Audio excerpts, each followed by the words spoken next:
Hello, everyone. This is Nick Ingram, and hopefully I don't make this too long because I did want to touch about a couple different things that I've taken away from my visit at the museum in Tampa.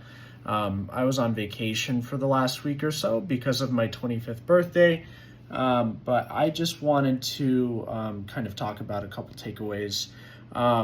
Originally, I chose the James Museum because my late grandpa, he was a cowboy artist, and so that was a lot of the kind of works that I've been around when I was a kid. I would go over to his house and I would see a lot of copies and bronze statues and things like that. So it was really cool to just kind of I guess pay homage and immerse myself in that kind of genre of art and maybe see one of his works. Unfortunately, I didn't, but I did see a couple names that he did know from the Cowboy Artists of America, and that was pretty cool to see. If you do want to look him up, his name is Bill Owen. But yeah, I just wanted to talk about this in reference to humanities as well.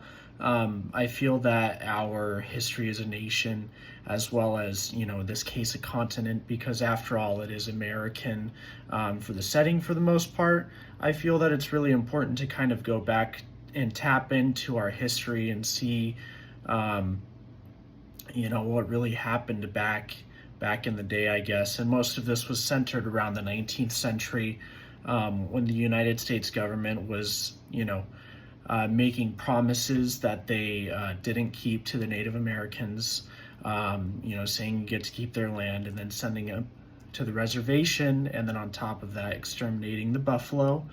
And then a couple of the paintings that I referenced in there, one of them was how the traders treated the Indians, which was, they kind of opened up commerce with them, created trading posts, and kind of were a little bit more respectful to Native American societies in exchange for and things like that. There was also a painting about the gold rush, in which the Chinese, they actually immigrated to the United States, and then there was a lot of xenophobia that came up because of that. So those are just a couple different examples of how the museum has detailed some of the darker parts of American history to me. And I think it's really important that we don't forget that and we actually have a visual instead of just hearing about the type of legislation that was passed, some numbers in a history book. I feel like it's a lot more raw, and it helps people sympathize a lot more when you actually have that on a canvas. So thanks for listening to me. I know I went over a little bit more on time, but I felt that I wanted to get a little bit more out than this. Thank you.